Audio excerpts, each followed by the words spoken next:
So feel free to ask. And in general, please feel free to engage with questions in this class.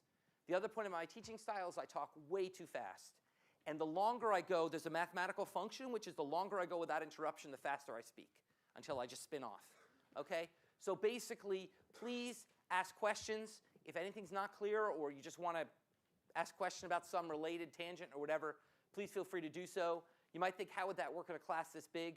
There's always way too few questions, even a class this big. So never be afraid that like it'll slow me down or whatever. Ask a question. We have plenty of time in the class. And you'll be doing your classmates a favor because it'll slow me down. Finally, last point, I have this terrible tendency to use the term guys in a gender-neutral way. So this class I like to see looks like it's a fairly healthy representation of both males and females. When I say guys, I don't mean men, I mean people. I mean people. So don't take it, women don't take it personally.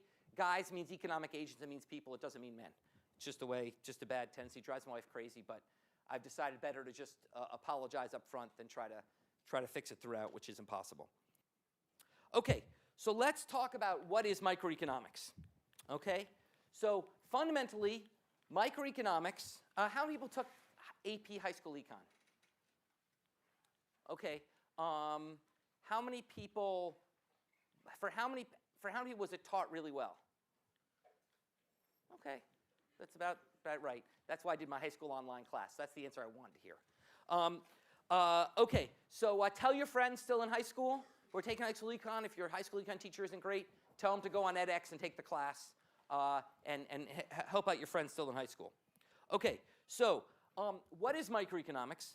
Microeconomics is the study of how individuals and firms make decisions in a world of scarcity. Scarcity is what drives microeconomics. Okay? Basically, what microeconomics is a series of constrained optimization exercises.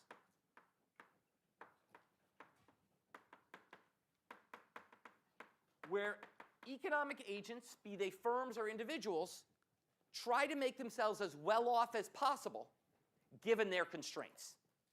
Yeah? Will this cover irrationality? I will, but not as much as I should.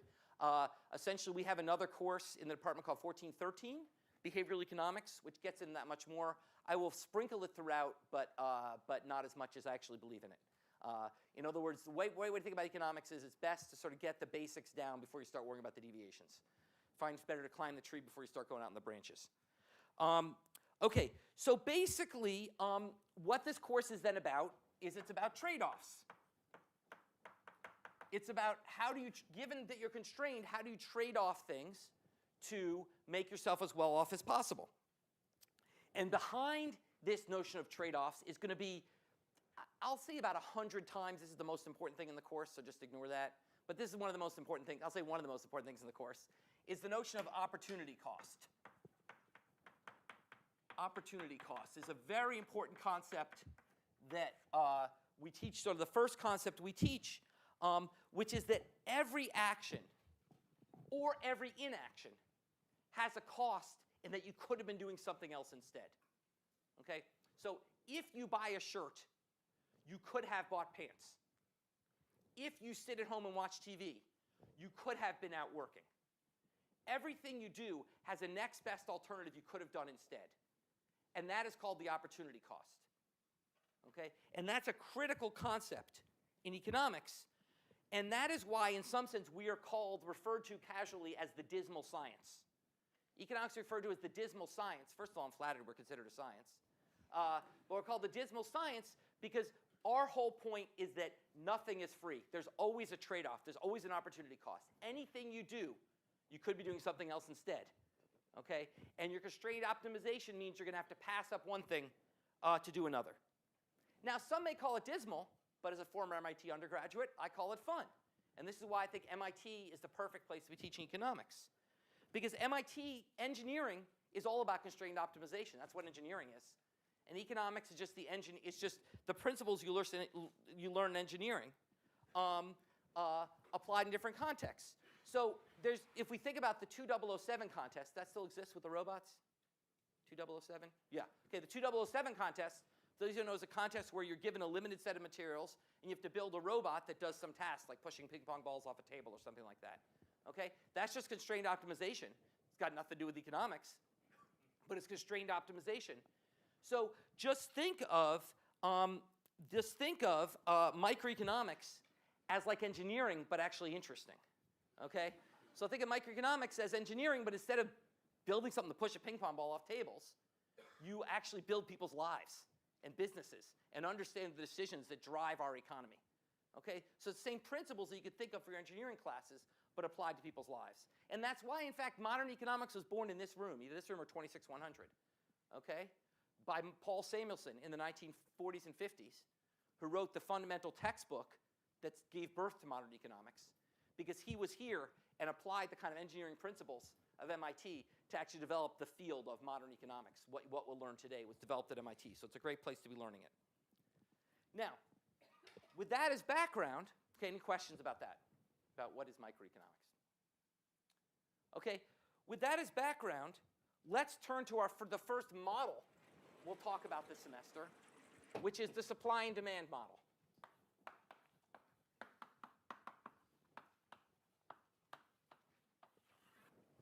Supply and demand. Now, the way we're going to proceed in this course is going to drive you crazy.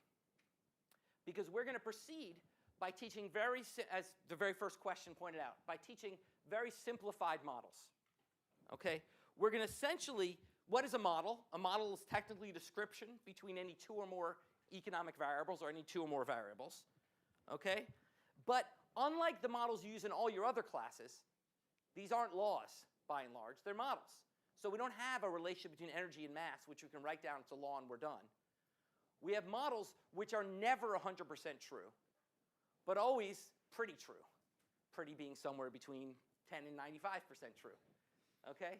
So basically, the idea is to make a trade-off. We want to write down in our models a set of simplifying assumptions that allow us, with a relatively small set of steps, to capture relatively broad phenomena.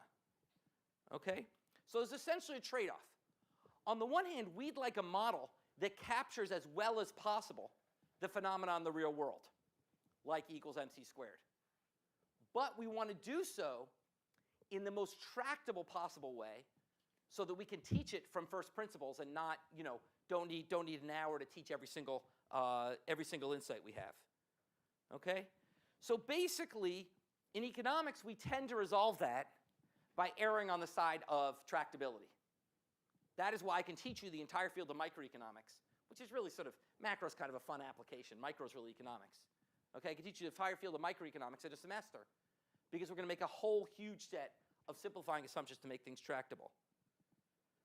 But the key thing is that you will be amazed at what these models will be able to do. With a fairly simple set of models, we'll be able to offer insights and explain a whole huge variety of phenomena. Never perfectly, but always pretty well. Generally pretty well. Okay? And so that is essentially the trade-off we're going to try to do this semester. So the line I like is this: the statistician George Box said that all models are wrong, but some are useful. Now, obviously, it doesn't apply to models in the hard sciences, but in the social sciences, that's true. And basically, I'm going to write down a set of models like that. Now, with every model I write down, I'm going to try, my goal is to have you understand it at 3 levels. The first and most important level is the intuitive level. Okay?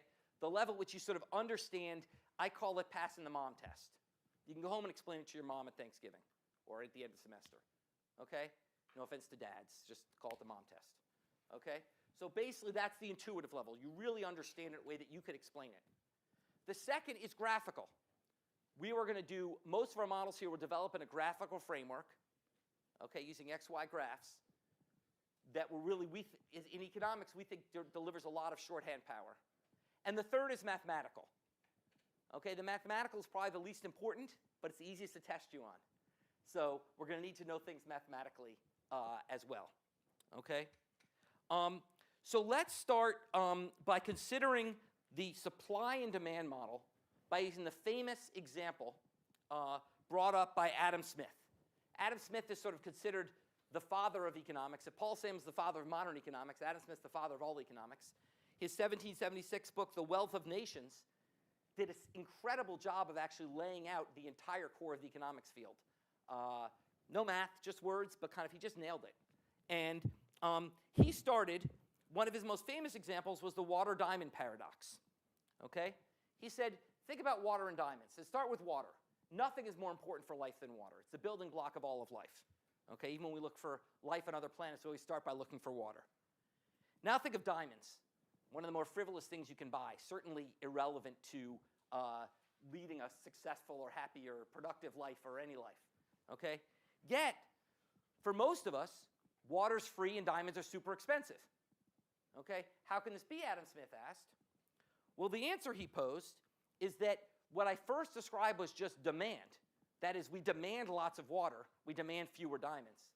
But we have to match that with the concept of supply. Okay? And the supply of water is almost infinite, while the supply of diamonds, maybe not naturally, maybe it's through decisions of various businesses, but it's somewhat limited. Okay? So basically, what he developed is what we call the supply and demand scissors. That you can't just think of supply or demand in isolation. You have to put them together if you want to explain the real-world phenomenon we see, like the fact that water's cheap and diamonds are expensive. So let's talk about an example. So there's one graph that was handed out in the back, okay, which is, let's talk about the market for roses, okay? So in the market for roses, we have a demand curve and a supply curve. So what we have here, this is the kind of XY graph we're going to look at all throughout the semester, okay? On the x-axis is the quantity of roses. On the y-axis is the price of roses. The blue downward sloping line is the demand curve. Now, what I'm going to do here, I'm just giving you an overview. We are going to, over the next 5 or 6 lectures, dive into where this demand curve comes from. Okay, we'll go to first principles and build it back up. But for now, what you know about demand curve is it simply represents the relationship between the price of a good and how much people want it. Therefore, we assume it is downward sloping. At higher prices, people want less of the good. And we'll derive where that comes from shortly, starting next lecture. But for now, I think it's pretty intuitive that if the price of roses is higher, people want fewer of them. And that's why it's downward sloping. Okay? That basically as the price of roses goes up, people want fewer roses. The yellow curve is the supply curve. Now, after we've derived the demand curve, we'll then go and spend about 12 lectures deriving the supply curve. That's a bit harder. But once again, we'll start from first principles and build it up. For now, you just need to know is that's how much firms are willing to supply given the price.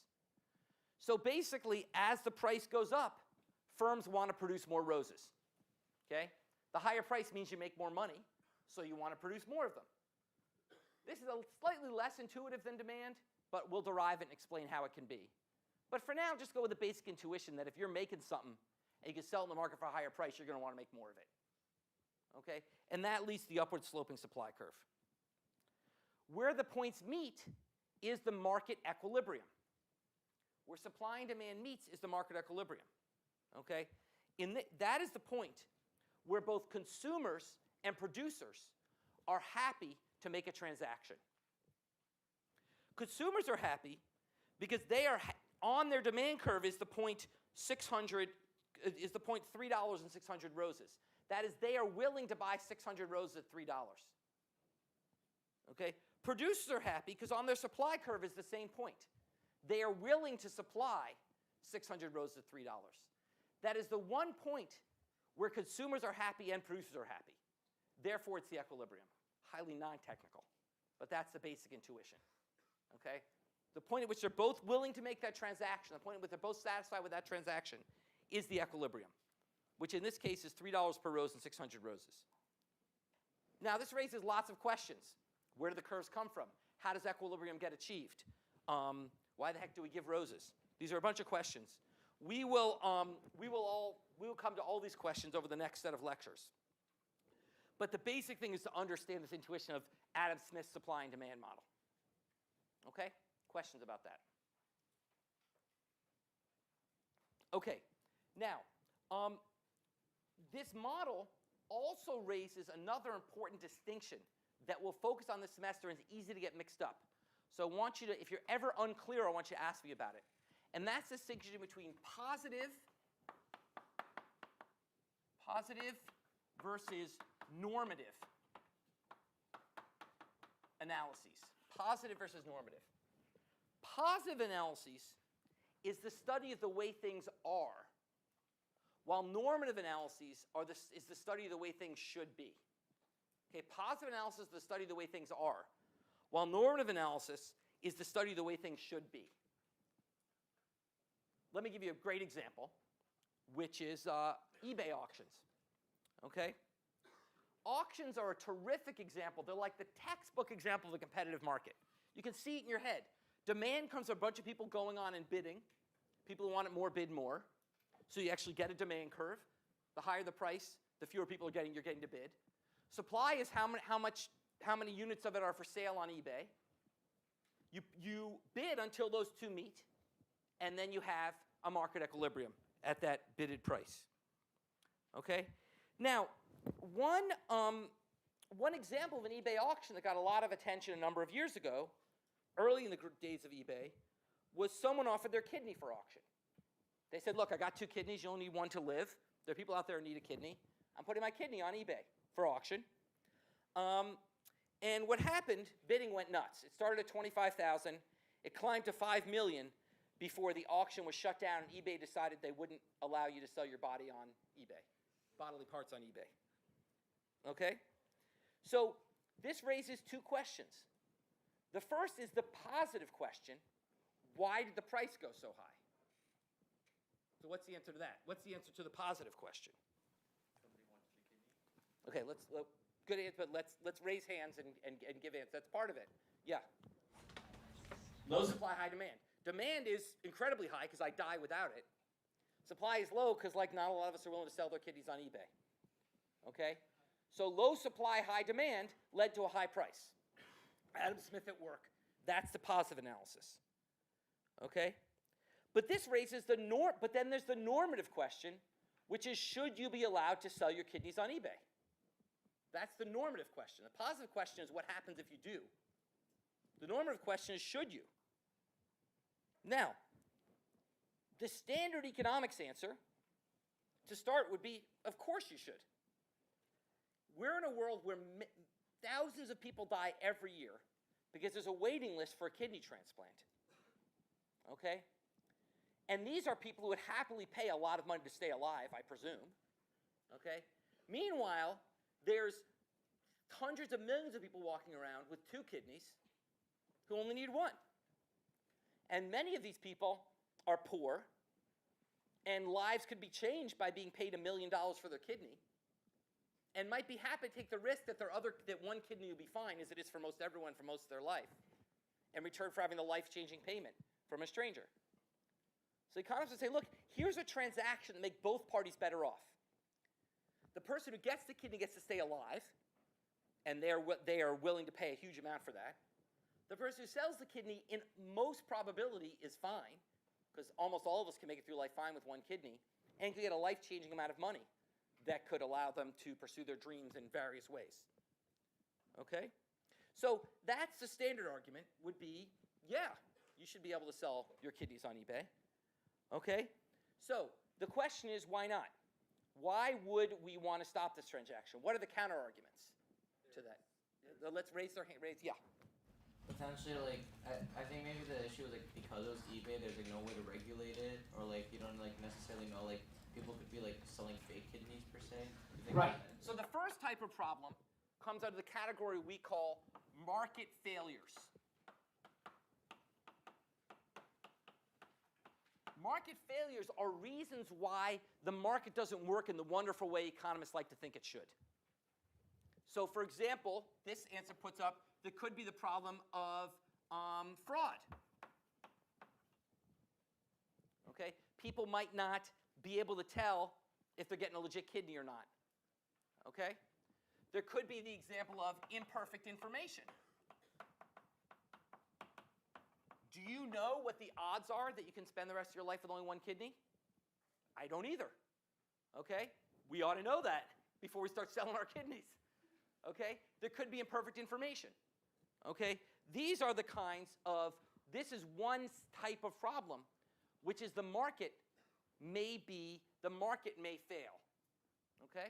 Yeah? Like the current system also helps people who are poor and have failed kidney, and which are people who would be completely screwed otherwise in Right. the proposed system. A second problem is what we call equity or fairness.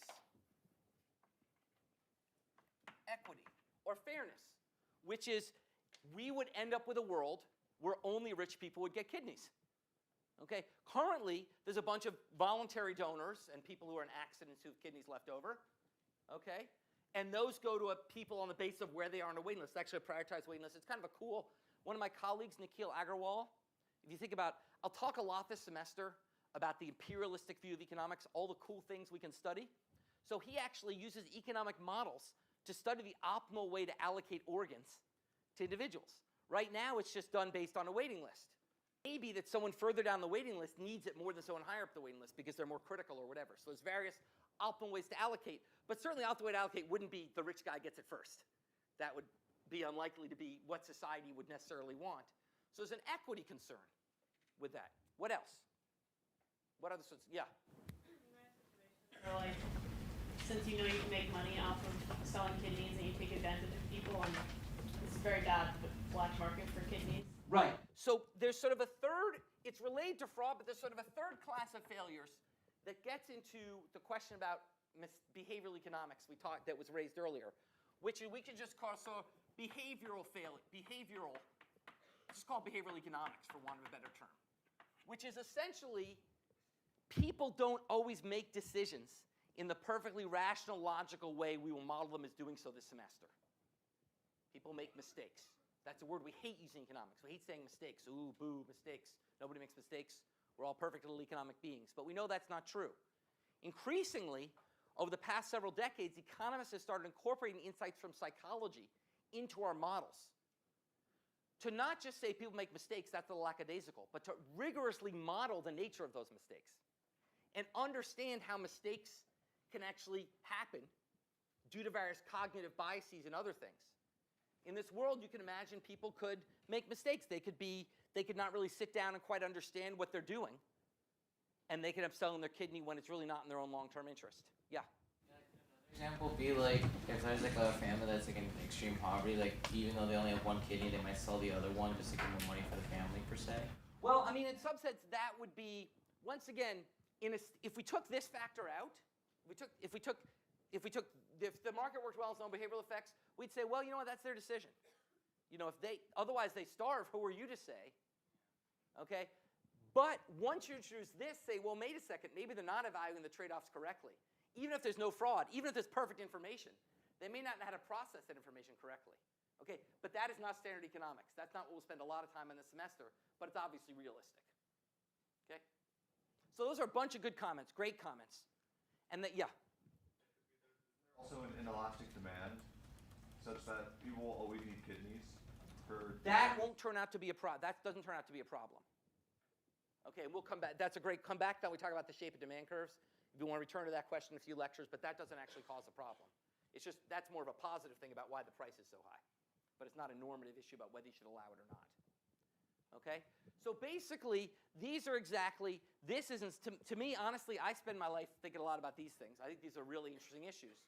But you can't get to the normative issues without the positive analysis. You need the positive analysis, you need to understand the economic framework before you can start jumping to drawing conclusions. That's no fun. We all want to jump to draw conclusions and saying this should happen, this shouldn't happen. You can't do that. We have to be disciplined. We have to start with the fundamental economic framework. Okay? And basically, the bottom line, I said I'll teach this course with a policy bent, but you have to recognize that economics at its core is a right-wing science. Economics at its core is all about how the market knows best, okay? And that basically governments only mess things up. That's sort of the basic, a lot of what we'll learn this semester. As semester goes on, we'll talk about what's wrong with that view and how governments can improve things. Indeed, I teach a whole course about the proper role of government in the economy. But the standard of economics is the market knows best, okay? And that leads us to the last thing I want to talk about, which is basically How freely should an economy function? Let's step back to the giant picture. Let's step back from a market for roses to the entire economy. How freely should an economy function? We have what's known as a capitalistic economy. In a capitalistic economy, firms and individuals decide what to produce and consume, maybe subject to some rules of the road set by the government. There's some minimal rules of the road to try to avoid fraud or misinformation, but otherwise we let the dice roll. Firms and consumers decide sort of what to do. Now this has led to tremendous growth. Okay? America was not a wealthy nation. It was not a very wealthy nation 100 years ago or 150 years ago. It's led to tremendous growth where we are now still the most powerful and wealthiest nation in the world. Okay? Largely driven by the capitalistic nature of our economy. On the other hand, we are a nation with tremendous inequality. We are by far the most unequal major nation in the world. Okay?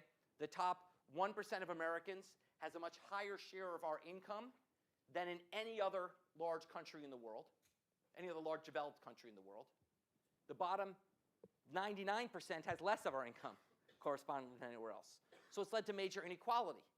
And it's led to other problems. It turns out that the government can't appropriately set the rules of the road to avoid things like fraud, as we saw with Enron, if you remember back to that, or a lot of what happened during the financial meltdown.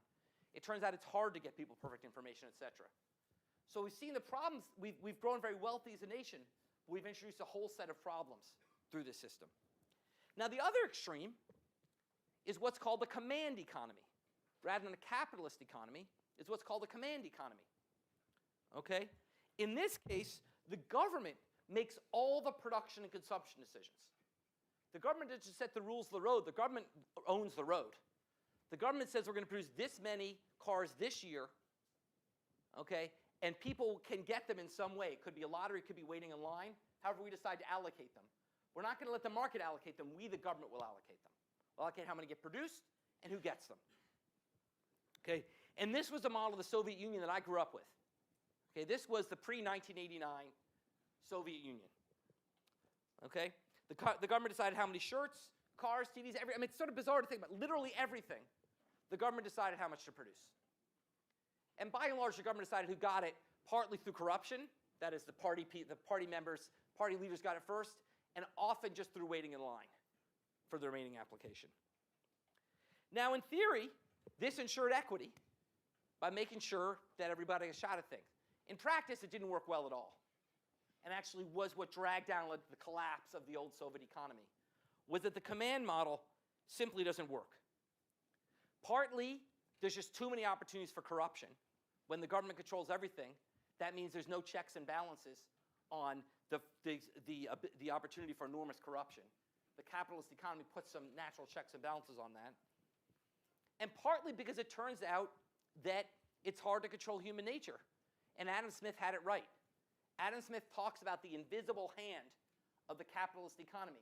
The invisible hand is basically the notion that the capitalist economy will manage to distribute things roughly in proportion to what people want.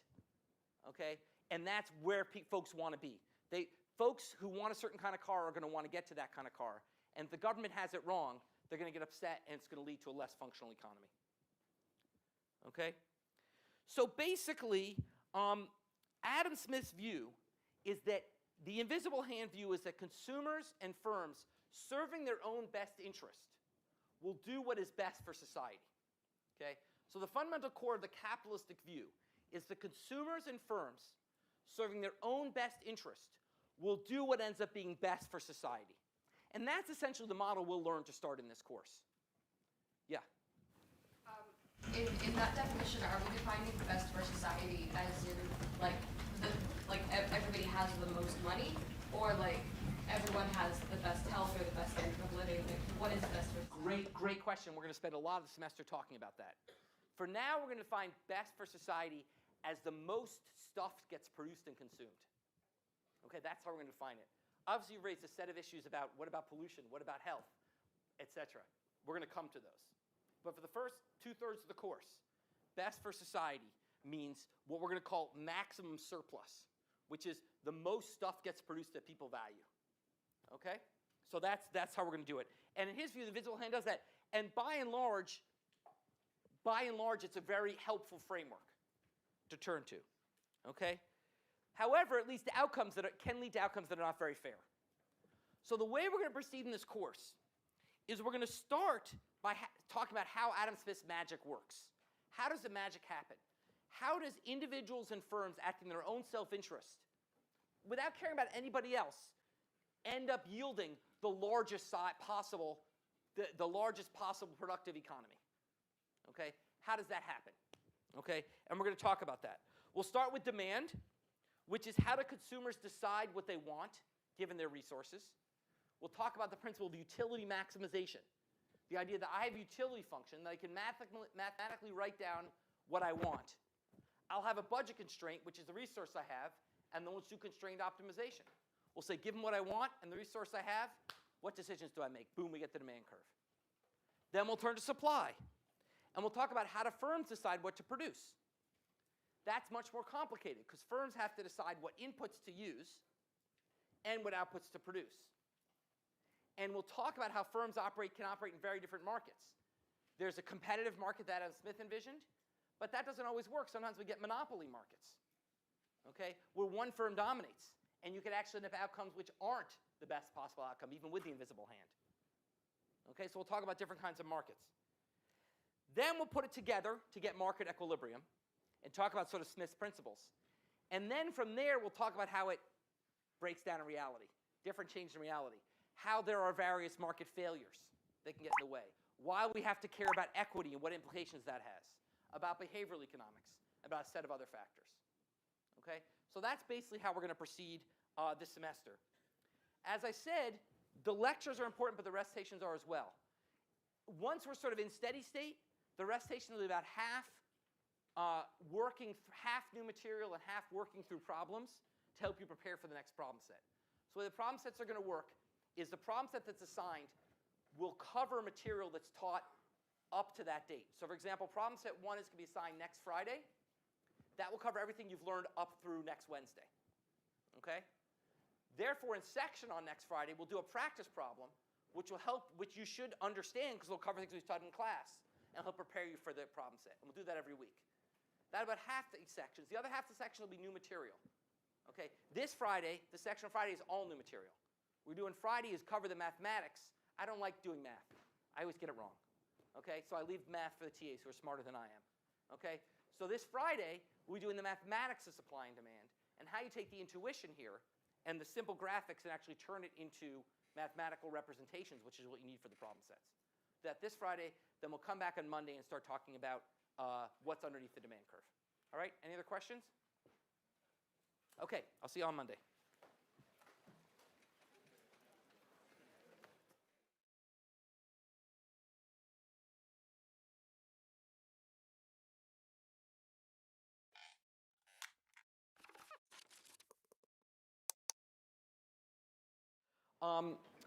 Today we're going to start talking about what's underneath the demand curve. So basically what we did last time and what you did in section on Friday is talk about sort of the workhorse model of economics, which is supply and demand model. And we always start the class with that because that's the model in the course. But I think as any good sort of scientists and inquisitive minds, you're probably immediately asking, well, where do these supply and demand curves come from? They're not just come out of thin air. How do we think about them? Where do they come from? And that's what we'll spend basically the first half of the course going through. And so we're going to start today with the demand curve. And the demand curve is going to come from how consumers make choices. Okay? And that will help us derive the demand curve. Then we'll turn next to the supply curve, which will come from how firms make production decisions. But let's start with the demand curve. And we're going to start by talking today about people's preferences and then the utility functions. Okay? So our model of consumer decision making is going to be a model of utility maximization. That's going to be our fundamental. Remember, this course is all about constrained maximization. Our model today is going to be a model of utility maximization. And this model is going to have two components. There's going to be consumer preferences, which is what people want, and there's going to be a budget constraint, which is what they can afford. And we're going to put these two things together. We're going to maximize people's happiness or their choice or their happiness given their preferences subject to the budget constraint they face. And that's going to be the constraint maximization exercise that actually, through the magic of economics, is going to yield the demand curve. And it's going to yield a very sensible demand curve that you'll understand intuitively. Now, so what we're going to do is do this in 3 steps. Step 1 over the next 2 lectures. Step 1 is we'll talk about preferences. How do we model people's tastes? We'll do that today. Step 2 is we'll talk about how we translate this to utility function, how we mathematically represent people's preferences in the utility function. We'll do that today as well. And then next time, we'll talk about the budget constraints that people face. So today we're going to talk about the max demand. Next time we'll talk about the budget constraint. That means today's lecture is quite fun. Today's lecture is about unconstrained choice. We're not going to worry at all about what you can afford, what anything costs. We'll worry about what things cost. We're not going to worry about what you can afford. Okay? Today's the lecture where you won the lottery. Okay? You won the lottery. Money is no object. How do you think about what you want? Okay? Next time we'll say, well, you didn't win the lottery. In fact, as we're on later in the semester, no one wins the lottery. It's an incredibly bad deal. But next time we'll impose the budget constraints. But for today, we're just going to ignore that and talk about what do you want. Okay? And to start this, we're going to start with a series of preference assumptions. A series, remember, as I talked about last time, models rely on simplifying assumptions. Otherwise, we could never write down a model. It would go on forever. Okay? And the key question is, are those simplifying assumptions sensible? Do they do violence to reality in a way which makes you not believe the model? Or are they roughly consistent with reality in a way that allows you to go on with the model? Okay? And we're going to pose 3 preference assumptions, which I hope will not violate your sense of reasonableness. The first is completeness. What I mean by that is you have preferences over any set of goods you might choose from. You might be indifferent. You might say, I like A as much as B. But you can't say, I don't care or I don't know. You say, I don't care, that's indifference. You can't say, I don't know. You can't literally say, I don't know how I feel about this. You might say you're indifferent to things, but you won't say, I don't know how I feel about something. That's completeness. Okay? The second is the assumption we've all become familiar with since kindergarten math, which is transitivity. If you prefer A to B and B to C, you prefer A to C. Okay? That's kind of, I'm sure that's pretty clear. You've done this a lot in other classes. So these 2 are sort of standard assumptions you might make in any math class. The third assumption is the one where the economics comes in, which is the assumption of non-satiation, or the assumption of more is better. In this class, we will assume more is always better than less. Okay? We'll assume more is better than less. Now, to be clear, we're not going to say that the next unit makes you equally happy as the last unit. In fact, I'll talk about that in a few minutes. We'll, in fact, assume it makes you less happy. But we will say you always want more. That faced with a chance of more or less, you'll always be happier with more. Okay? And that's the non-satiation assumption. Okay? And I'll talk about that some during the lecture. But that's sort of what's going to give our models their power. That's the sort of new economics assumption that's going to give, beyond our typical math assumptions, that's going to give our models their power. Okay? So that's our assumptions. So armed with those, I want to start with a graphical representation of preferences. I want to graphically represent people's preferences. And I'll do so through something we call indifference curves. Indifference curves. Okay? These are indifference curves are basically preference maps. Essentially, indifference curves are graphical maps of preferences. Okay? So, for example, suppose your parents gave you some money at the beginning of the semester, and you spend that money on 2 things. Your parents are rich, they give you tons of money. You spend that money on 2 things: buying pizza or eating cookies. Okay? So consider preferences between pizza and cookies. That's your two things you can do. Once again, it's a constrained model. Obviously, in life, you can do a million things with your money. But it turns out, if we consider the contrast between doing two different things with your money, you get a rich set of intuition that you can apply to a much more multidimensional decision case. So let's start with a two-dimensional decision case. You've got your money, you're either going to have pizza or you're going to have cookies. Okay? Now consider three choices. Okay? Choice A is 2 pizzas and 1 cookie. Choice B is 1 pizza and 2 cookies. And choice C is 2 pizzas, 2 cookies. Okay, that's the 3 packages I want to compare. And I'm going to assume, and I'll mathematically rationalize in a few minutes, but for now I'm going to assume you are indifferent between these 2 packages. I'm going to assume you're equally happy with 2 slices of pizza and 1 cookie, or 2 cookies and 1 slice of pizza. Okay? I'm going to assume that. But I'm also going to assume you prefer option C to both of these. In fact, I'm going to assume that because that is what more is better gives you. Okay? So your difference between these, this indifference doesn't come from any property I wrote up. That's an assumption. That's just just for this case, I'm assuming that. This comes from the third property I wrote up there. You prefer package C because more is always better than less. Okay? So now let's graph your preferences. And we do so in figure 2.1. Okay, in the handout. Here's your indifference curve. So we've graphed on the x-axis your number of cookies, on the y-axis slices of pizza. Okay? Now, we've graphed the 3 choices I laid here. Choice A, which is 2 slices of pizza and 1 cookie. Choice B, which is 2 cookies and 1 slice of pizza. And choice C, which is 2 of both. And I've drawn on this graph your indifference curves. The way your indifference curve looks is there's one indifference curve between A and B, because those are the points among which you're indifferent. So an indifference curve represents is all combinations of consumption among which you are indifferent. That's why we call it indifference curve.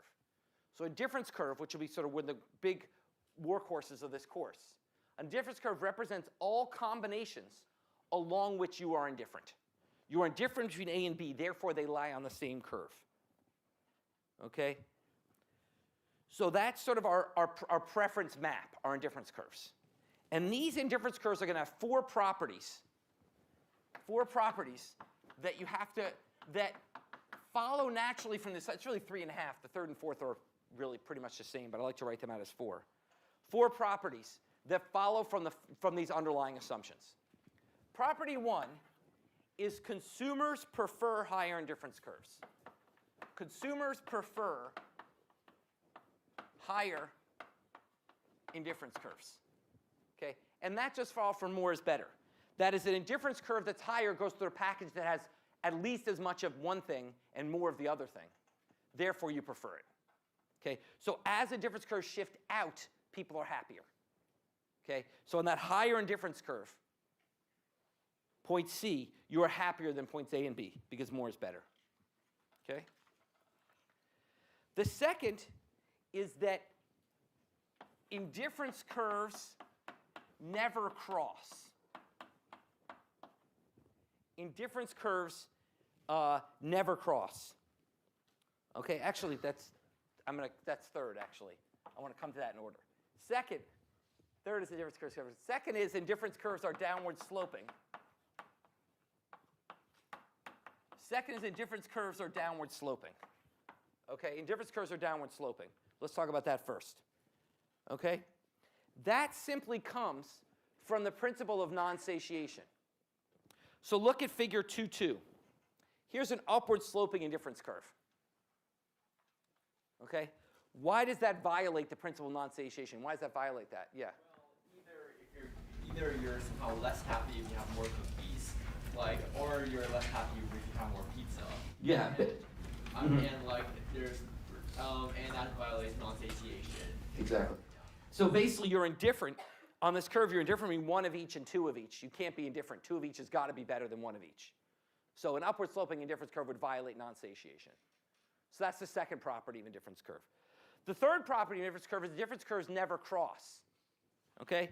We could see that in figure 2.3. Okay, someone else tell me why this violates the properties I wrote up there in difference curves crossing.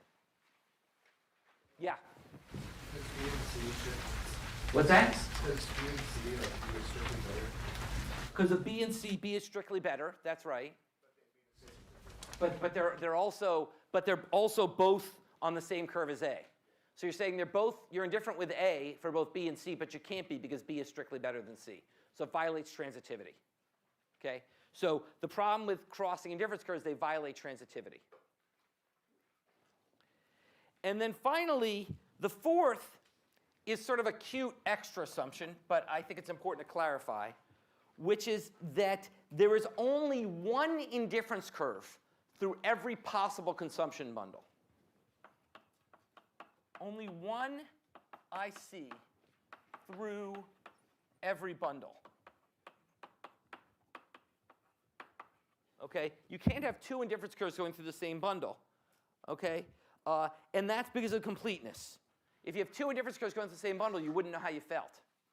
Okay? So there can only be one going through every bundle because you know how you feel. You may feel indifferent, but you know how you feel. You can't say, I don't know. Okay? So that's sort of an extra assumption that sort of completes the link to the properties. Okay? So that's basically how indifference curves work. Now, I find when I took this course before you were, God, maybe before your parents were born, I don't know. Certainly before you guys were born. Okay, when I took this course, I found this course full of a lot of light bulb moments. That is, stuff was just sort of confusing, and then boom, an example really make it work for me. And the example that made indifference curves work to me was actually during my first UROP. When my UROP was with a grad student, and that grad student had to decide where he was going to accept the job. He had a series of job offers he had to decide. And basically said, here's the way I'm thinking about it. I'm indifferent. I have an indifference map, but I care about two things. I care about school location, and I care about economics department quality. Okay, I care about the quality of my colleagues and the research that's done there and the location. And basically, he had two offers. One was from Princeton, which he put up here. No offense to New Jerseyans, but Princeton as a young single person sucks. Okay, fine when you're married and have kids, but deadly as a young single person. And the other, so that's Princeton. Down here was Santa Cruz. Okay, awesome. Canada, it's the most beautiful university in America. Okay, but not as good in the economics department. And he decided he was roughly indifferent between the two. But he had a third offer from the IMF, which is a research institution in DC, which he had a lot of good colleagues, and DC is way better than Princeton, New Jersey, even if it's not as good as Santa Cruz. So he decided he would take the offer at the IMF. Okay, even though the IMF had worse colleagues than Princeton and worse location than Santa Cruz, it was still better in combination than the two of them, given his preferences. And that's how he used indifference curves to help make his decision. Okay? So that's sort of an example of applying it. Once again, no offense to the New Jerseyans in the room, of which I'm one, but believe me, you'd rather be in Santa Cruz. Okay, so now let's go from preferences to utility functions. Okay, so now we're going to move from preferences, which we represent graphically, to utility functions, which we're going to represent mathematically. Remember, I want you to understand everything in this course at three levels: graphically, mathematically, and most importantly of all, intuitively. Okay? So graphic is indifference curves. Now we'll come to the mathematical representation, which is utility function. Okay? And the idea is that every individual, all of you in this room, have a stable, well-behaved, underlying mathematical representation of your preferences, which we call your utility function. Okay? Now, once again, that's going to be very complicated. You have preference over lots of different things. We're going to make things simple by writing out a two-dimensional representation for now of your indifference curve. We're going to say, how do we mathematically represent your feelings about pizza versus cookies? Okay? Imagine that's all you care about in the world is pizza and cookies. How do we mathematically represent that? So, for example, we could write down that your utility function is equal to the square root of the number of slices of pizza times the number of cookies. We could write that down. I'm not saying that's right. I'm not saying it works for anyone in this room or even everyone in this room. But that is a possible way to represent utility. Okay? What this would say, this is convenient. We'll end up using square root form a lot for utility functions, a lot of convenient mathematical properties. And it happens to jibe with our example, right? Because in this example, you're different between 2 pizza and 1 cookie, or 1 pizza and 2 cookie. They're both square root of 2. And you prefer 2 pizza and 2 cookies, that's 2. Okay? So this gives you a high utility for 2 pizza and 2 cookies, okay? Than 1 pizza and 2 cookie, or 2 pizza and 1 cookie. So now the question is, what does this mean? What is utility? Okay? Well, utility doesn't actually mean anything. There's not really a thing out there called utils. Okay? In other words, utility is not a cardinal concept. It is only an ordinal concept. You cannot say your utility, you cannot literally say my utility is X% higher than your utility. But you can rank them. So we're going to assume that utility can be ranked to allow you to rank choices. Even if generally we might slip some and sort of pretend utility is cardinal for some cute examples. But by and large, we're going to think of utility as purely ordinal. It's just a way to rank your choices. It's just when you have a set of choices out there over many dimensions. Like if your choice in life was always over 1 dimension and more was better, it would always be easy to rank it, right? You'd never have a problem. Once your choice over more than 1 dimension, now if you want to rank them, you need some way to combine them. That's what this function does. It allows you essentially to weight the different elements of your consumption bundle so you can rank them when it comes time to choose. Okay? Now this is obviously incredibly simple, but it turns out to be amazingly powerful in explaining real-world behavior. Okay? And so I want to do today is work with the underlying mathematics of utility, and then we'll come back, we'll see in the next few lectures how it can actually be used to explain decisions. So a key concept we're going to talk about in this class is marginal utility. Marginal utility is just the derivative of the utility function with respect to one of the elements. So the marginal utility for cookies is utility of the next cookie, given how many cookies you've had. This class can be very focused on marginal decision making. In economics, it's all about how you think about the next unit. Turns out that makes life a ton easier. Turns out it's way easier to say, do you want the next cookie, than to say, how many cookies do you want? Because if you want the next cookie, that's sort of a very isolated decision. You say, okay, I've had this many cookies. Do I want the next cookie? Whereas before you start eating, if you say, how many cookies do you want? That's sort of a harder, more global decision. So we're going to focus on this stepwise decision-making process of, do you want the next unit, the next cookie, or the next slice of pizza? Okay? And the key feature of utility functions we'll work with throughout the semester is that they will feature diminishing margin utility. Margin utility will fall as you have more of a good. The more of a good you've had, the less happiness you'll derive from the next unit. Okay? Now we can see that graphically in figure 2.4. Figure 2.4 graphs on the x-axis the number of cookies holding constant pizza. So let's say you're having 2 pizza slices, and you want to say, what's my benefit from the next cookie? And on the left axis, violating what I just said like 15 seconds ago, we graph utility. Now, once again, the util numbers don't mean anything. It's just to give you an ordinal sense. What you see here is that if you have 1 cookie, your utility is 1.4, square root of 2 times 1. If you have 2 cookies, your utility goes up to square root of 4, which is 2. You are happier with 2 cookies, but you are less happy from the second cookie than the first cookie. Okay? And you can see that in figure, if you flip back and forth between 2.4 and 2.5, you can see that. Okay? The first cookie, going from 0 to 1 cookie, gave you 1. So in this case, we're now graphing the marginal utility. So figure 2.4 is the level of utility, which is not really something you can measure, in fact.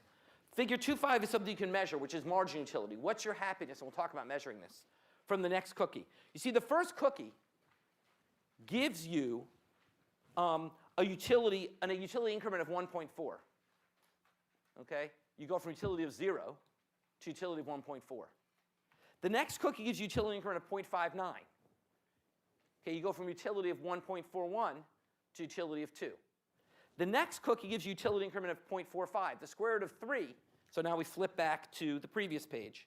We're going from the square root of 4 to the square root of 6. Square root of 6 is only 0.45 more than the square root of 4, and so on.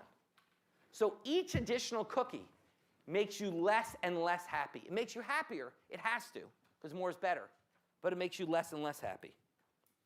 Okay? And this makes sense. Just think about any decision in life starting with nothing of something and having the first one. Slice of pizza, a cookie, deciding on which movie to go to. The first movie, the one you want to see the most, okay, is going to make you happier than the one you want to see not quite as much. The first cookie, when you're hungry, will make you happier than the second cookie. The first slice of pizza will make you happier. Now, you may be close to indifferent. Maybe that second slice of pizza makes you almost as happy as the first. But the first will make you happier. Okay, if you think about, that's really sort of that first step. You were hungry, and that first one makes you feel happier. Now, but you got to remember, you always want more cookies. Now, you might say, wait a second, this is stupid. Okay, once I've had 10 cookies, I'm going to barf. The 11th cookie can actually make me worse off because I don't like barfing.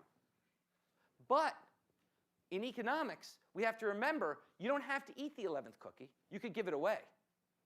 So if I say to you want the 11th cookie, you could save it for later. You could give it to a friend. So you always want it. In the worst case, you throw it out. It can't make you worse off. It can only make you better off.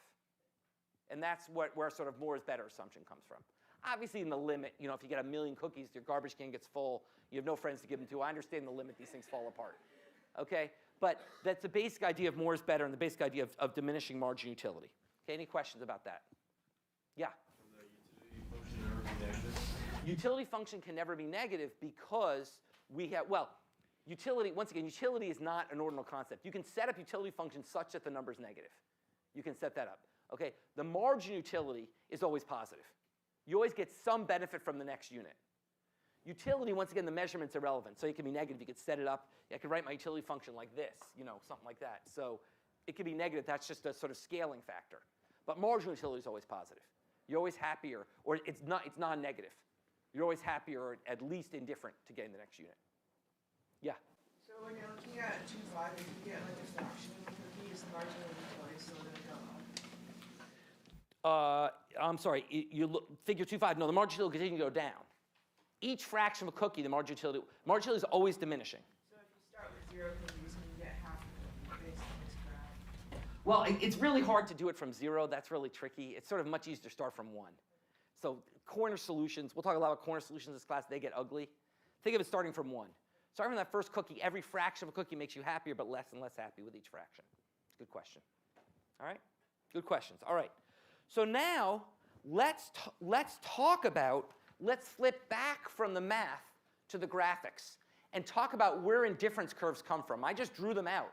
But in fact, indifference curves are the graphical representation of what comes out of your utility function. Okay? And indeed, the slope of the indifference curve, we're going to call the marginal rate of substitution. The rate essentially at which you're willing to substitute one good for the other. The rate at which you're willing to substitute cookies for pizza is your marginal rate of substitution. And we'll define that as the slope of the indifference curve, delta P over delta C. That is your marginal rate of substitution. Literally, the indifference curve tells you the rates you're willing to substitute. You just follow along and say, look, I'm willing to give up. So in other words, if you look at figure 2.6, you say, look, I'm indifferent between point A and point B. One slice of pizza, one cookie and 4 slices of pizza is the same to me as 2 cookies and 2 slices of pizza. Why is it the same? Because they both give me utility square root of 4, right? So given this mathematical I'm not saying you are. I'm saying given this mathematical representation, okay, you are indifferent between point A and point B. So what that says, and what's the slope of the indifference curve? What's the arc slope between point A and point B? The slope is -2. So your marginal rate of substitution is -2. You are indifferent, okay? You're indifferent between 1, 4 and 2, 2. Therefore, you're willing to substitute or give away 2 slices of pizza to get 1 cookie. Delta P, delta C is -2. Okay? Now, it turns out you can define the marginal rate of substitution over any segment of a difference curve. And what's interesting is it changes. It diminishes. Look what happens when we move from 2 pizzas and 2 cookies from point B to point C. Now the marginal rate of substitution is only -1/2. Now I'm only willing to give up 1 slice of pizza to get 2 cookies. What's happening? First I was willing to give up 2 slices of pizza to get 1 cookie. Now I'm only willing to give up 1 slice of pizza to get 2 cookies. What's happening? Yeah. You don't want a cookie as much? Because of? Diminished marginal. Exactly. Diminishing marginal utility has caused the marginal rate of substitution itself to diminish. For those of you who are really kind of better at math than I am, it turns out technically, mathematically, marginal utility isn't always diminishing. You can draw up cases. MRS is always diminishing. So you can think of marginal utility as always diminishing. It's fine for this class. When you get to higher level math and economics, you'll see marginal utility doesn't have to diminish. MRS has to diminish. Okay? MRS is always diminishing. As you go along the indifference curve, that slope is always falling. Okay? So basically, what we can write now is how the MRS relates to utility function. Our first sort of mind-blowing result is that the MRS is equal to the negative of the marginal utility of cookies over the marginal utility of pizza. That's our first key definition. It's equal to the negative of the marginal utility of the good on the x-axis over the marginal utility of the good on the y-axis. Okay? Essentially, the marginal rate of substitution tells you how your relative marginal utilities evolve as you move down the indifference curve. When you start at point A, you have lots of pizza and not a lot of cookies. When you have lots of pizza, your marginal utility is small. Here's the key insight. This is the thing which, once again, it's a light bulb thing. If you get this, it'll make your life so much easier. Marginal utilities are negative functions of quantity. The more you have of a thing, the less you want the next unit of it. That's why, for example, cookies is now in the numerator and pizza is in the denominator, flipping from this side. Okay? The more you have the good, the less you want it. So start at point A. You have lots of pizza and not a lot of cookies. You don't really want more pizza. You want more cookies. That means the denominator is small. The marginal utility of pizza is small. You don't really want it. But the marginal utility of cookies is high. You don't have many of them. So this is a big number. Now let's move to point B and think about your next decision. Well, now, your marginal utility of pizza, if you're going to go from 2 to 1 slice of pizza, now pizza's worth a lot more than cookies. So now it gets smaller. So essentially, as you move along that indifference curve, because of this, because diminishing marginal utility, it leads to this issue of a diminishing marginal rate of substitution. Okay? So basically, as you move along the indifference curve, you're more and more willing to give up the good on the x-axis to get the good on the y-axis. As you move from the upper left to the lower right on that indifference map, figure 2.6, you're more willing to give up the good on the x-axis to get the good on the y-axis. And what this implies is that indifference curves are convex to the origin. Indifference curves are convex to the origin. That's very important. Okay, let's see. They are not concave. They're either convex or straight. Let's say they're not concave to the origin. Okay, to be technical. Difference curves can be linear. We'll come to that. But they can't be concave to the origin. Why? Well, let's look at the next figure, the last figure, figure 2.7. What would happen if indifference curves were concave to the origin? Then that would say moving from one pizza, so now I've drawn a concave indifference curve. And with this indifference curve, moving from point A to point B leaves you indifference. So you're happy to give up 1 slice of pizza to get 1 cookie.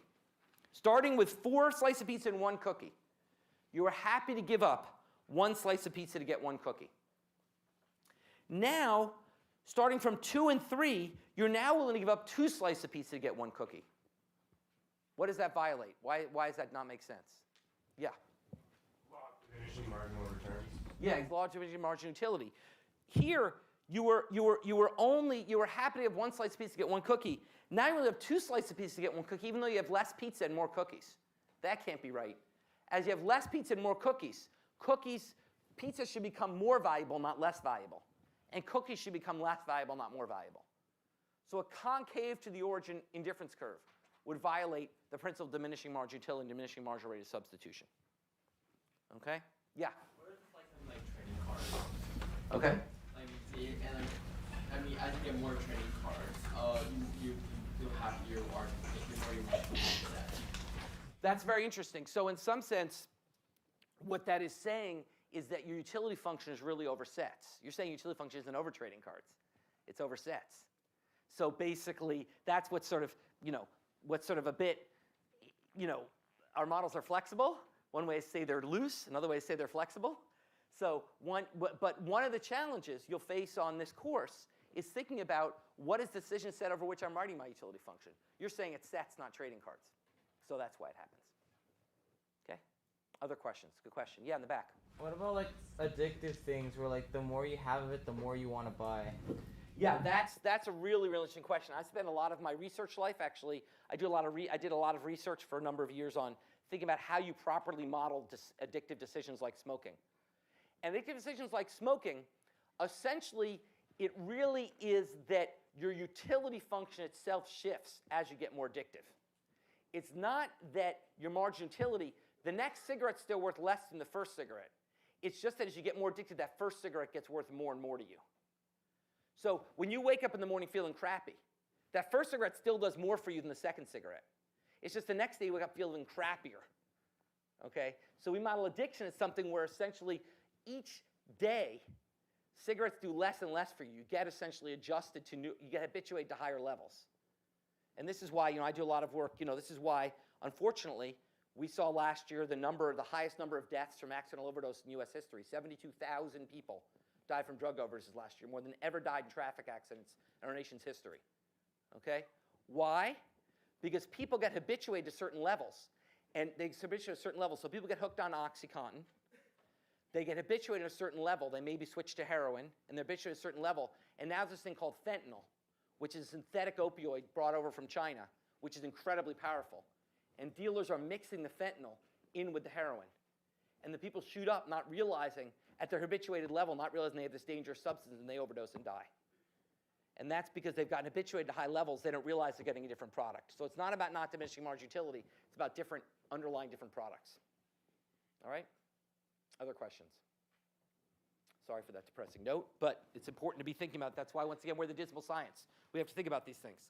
Okay, now, let's come to a great example that I hope you've wondered about, and maybe you've already figured out in your life, but I hope you've at least stopped and wondered about, which is the prices of different sizes of goods in a convenience store, say. Okay? Take Starbucks. You can get a tall iced coffee for $2.25, or the next size, whatever the hell they call it, bigger, okay? You can get for 70 more cents. So $2.25, and you can double it for 70 more cents. Or take McDonald's. A small drink is $1.22 at the local McDonald's, but for 50 more cents, you can double the size. Okay? What's going on here? Why do they give you twice as much liquid? Or if you go for ice cream, it's the same thing. Why do they give you twice as much for much less than twice as much money? What's going on? Yeah. Since your marginal utility is diminishing as you have more coffee available to you, you're willing to pay less for it. So they make like the additional coffee cheap. Exactly. That's a great way to explain it. The point is, it's all about diminishing marginal utility. Okay? When you come in to McDonald's on a hot day, you are desperate for that soda. But you're not as desperate to have twice as much soda. You'd like it. You're probably willing to pay more for it. But you don't like it nearly as much as that first bit of soda. So those prices simply reflects the market's reaction to understanding diminishing marginal utility. Now, we haven't even talked about the supply side of the market yet. I'm not getting to how providers make decisions. That's a much deeper issue. I'm just saying that this is diminishing marginal utility in action, how it works in the market. And that's why you see this. Okay? So basically, what you see is that that first bite of ice cream, for example, is worth more, and that's why the ice cream is twice as big, doesn't cost twice as much.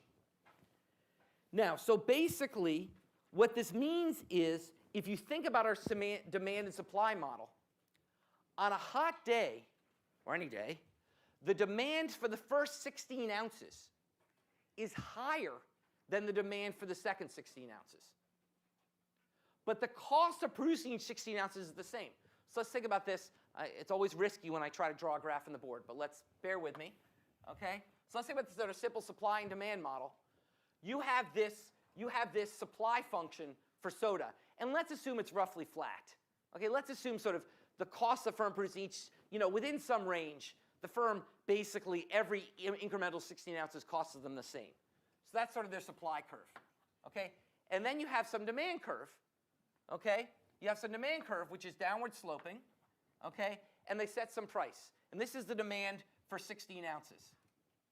Now you have what's the demand for the next 16 ounces? Okay? Yeah, this isn't going to work.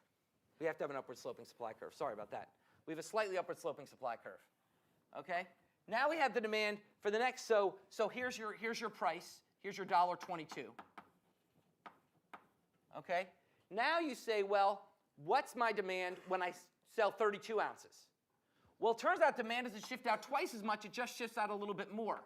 So you can only charge $1.72 for the next 16 ounces. Probably if you want to go to if you go to 7-Eleven where you can get sizes up to, as big as your house, okay, these curves keep getting closer and closer to each other. So those price increments get smaller and smaller. And that's why you get the monster, ginormous gulp at 7-Eleven is really just not that different from the price of getting the small little mini size, okay, because of diminishing margin utility. All right? And so that's how the market, that's essentially how we can take this abstract concept, this sort of crazy math, and turn it into literally what you see in the store you walk into. Okay? Questions about that? Yeah? So how does this play into buying non-perishable things in bulk? If, for example, you wanted to buy a snack that you were going to have for breakfast every day. Awesome. Awesome question. And then every single day it was going to be your first granola bar, right? So I think that its utility would diminish every single time, but it's still cheaper to buy it in bulk than it would be to buy a single granola bar every single day. Great question. Yeah. I think that has more to do with packaging cost than with utility. Well, I mean, the risk of my going to this model is, once we get nonlinear or we do things in this class, we have to start talking about supply factors I want to talk to. But there's two answers. One is packaging efficiencies. But the other is if you actually go to Costco and look at their prices, for many things they're not actually better than the supermarket. So actually the price of buying the giant 8,000 bars of granola is actually not that much less than 1,000 times buying eight granola bars. It turns out it's less, but it's not nearly as much less as these examples as sodas at McDonald's, which is exactly your point. Utility diminishes less, so they don't want to charge as much less for multiple packages. So you can actually, if you compare the gap in perishable product pricing by size, it's much larger than the gap in non-perishable pricing by size. Great point. Yeah? Is there also just a different time frame to which the utility starts diminishing for every product? Because you gave the example of soda, but it's would that reset later in the day if you wanted we're thirsty again, or? Awesome, and that is why they don't let you walk back in with the same cup and refill it. Right? That's exactly right. And that comes to this point. It's sort of it's non-perishable as you get longer apart. But it's all this really interesting thing. So at Fenway, okay, you get a regular size soda. It's crazy. It's $6. Then for $8, you get a big soda. Then for $10, you get a refillable big soda. Okay? Now, the question is, can you bring that refillable soda back to additional games? Technically not, but I do. And basically, they sort of understand. So there's an interesting question of sort of the perishability of things and how that's going to affect things going on. It's an interesting question. Other comments? Okay, I'm going to stop there. Those are great comments. Thanks everyone for participating, and we will come back next time and talk about the sad reality that we haven't won the lottery and we have limited amounts of money.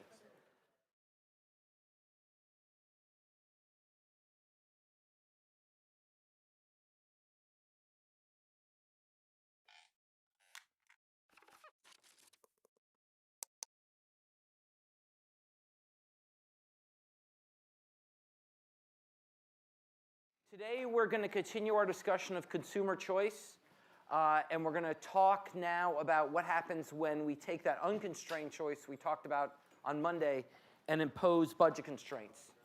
We'll talk about what budget constraints are. We'll then come to talking about how consumers make constrained choices, and then we'll end with an example of food stamps. So let's start by talking about budget constraints.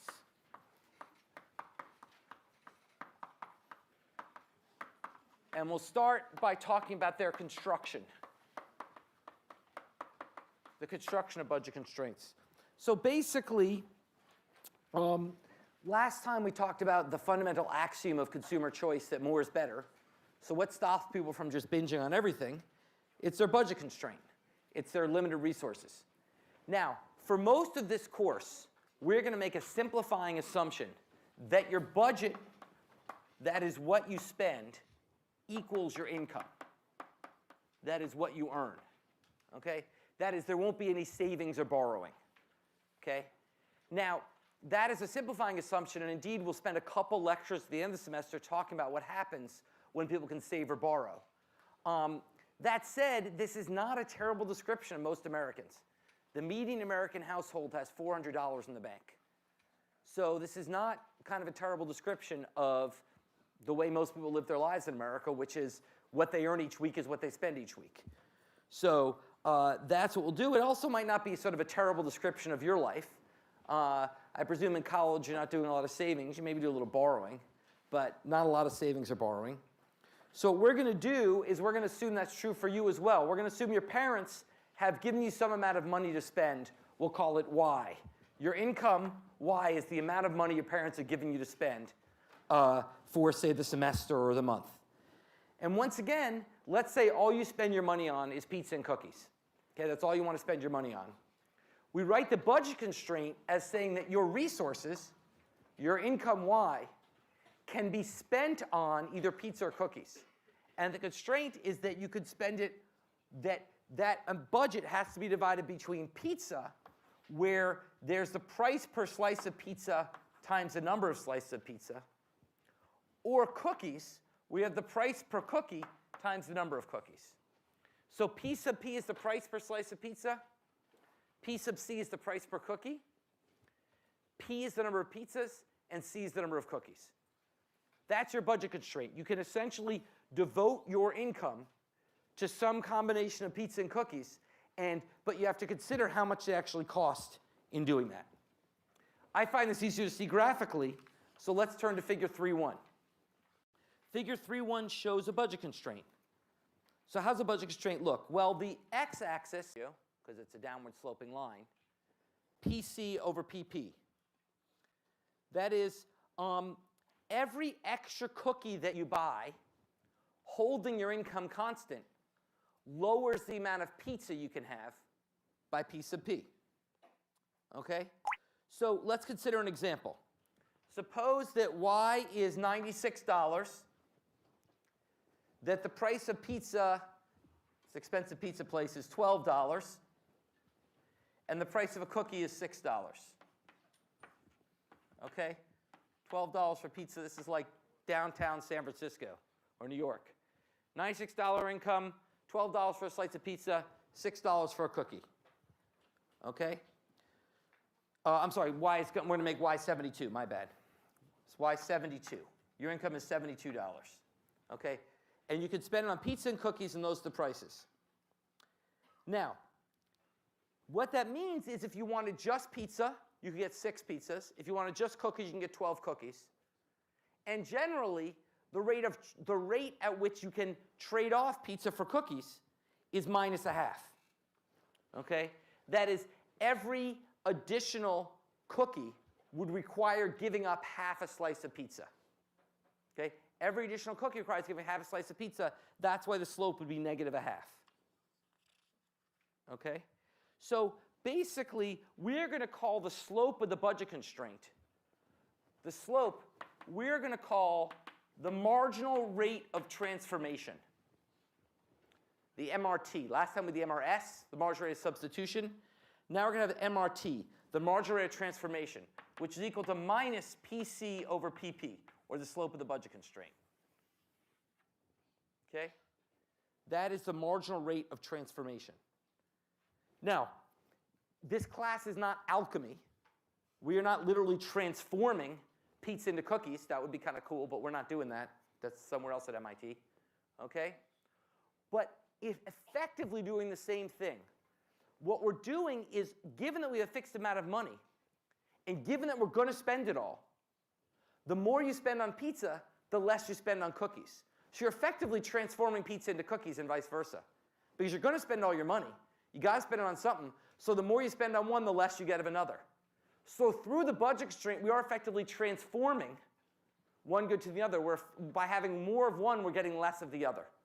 So that's the sense in which we call it the marginal rate of transformation.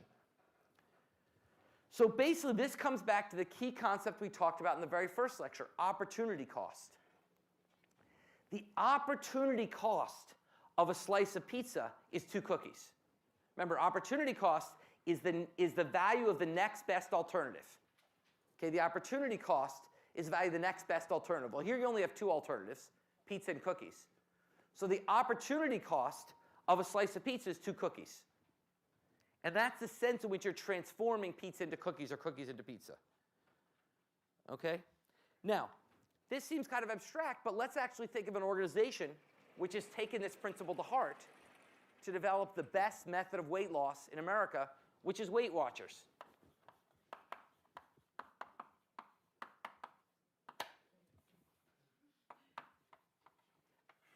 Okay, Weight Watchers. Now, it turns out that dieting is super hard and basically doesn't work. Okay? There's a large literature which says that people go on diets all the time, then they stop them and they gain the weight back. Okay? Dieting is incredibly hard and basically doesn't work. Okay? But a much more successful approach has been established by Weight Watchers. It's not the only approach, but it's been proven to be much more successful. Okay? And essentially, what does Weight Watchers do? They set up a budget constraint and ask you to follow it. So for example, they essentially assign point values to every good you might consume. You go on the website, and everything in the world you might want to eat has a point value. They then ask, well, what weight are you today? What's your age and gender? That stuff matters for weight loss. And what weight do you want to achieve? And they say, if you want to achieve a weight loss of X over Y days, then you've got to limit yourself to Z points. Okay?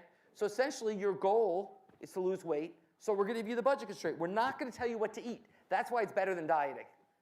Because once again, Adam Smith was right. People like to have choices. They like to let choice drive things. But we are going to tell you your total budget. So for example, vegetables are like 0 points, Snickers bars are like 6 points, etc. They have various point systems. Okay? So for example, suppose your budget's 30 points, which would be pretty typical. Okay? Suppose you go to McDonald's for lunch and you get a number 1.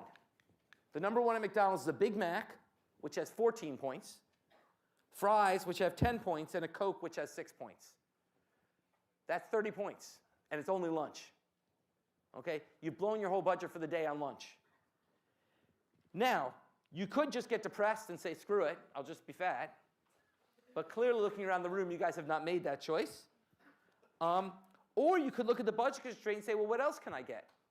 Well, it turns out you could get a 10-piece nugget, which is 12 points, apple slices, which is 1 point, and a Diet Coke, which is 0 points, for a total of only 13 points. Now you have 13 points and plenty of room for dinner. Now, to be honest, anyone who tells you that second lunch is good as that first lunch is a liar. Okay? I'd much rather a Big Mac and fries and a Coke than nuggets and apple slices and a Diet Coke. Give me a break. But I'd also much rather have dinner. Okay? So basically, this lets you make the trade-off by imposing a budget constraint, by setting relative prices across goods.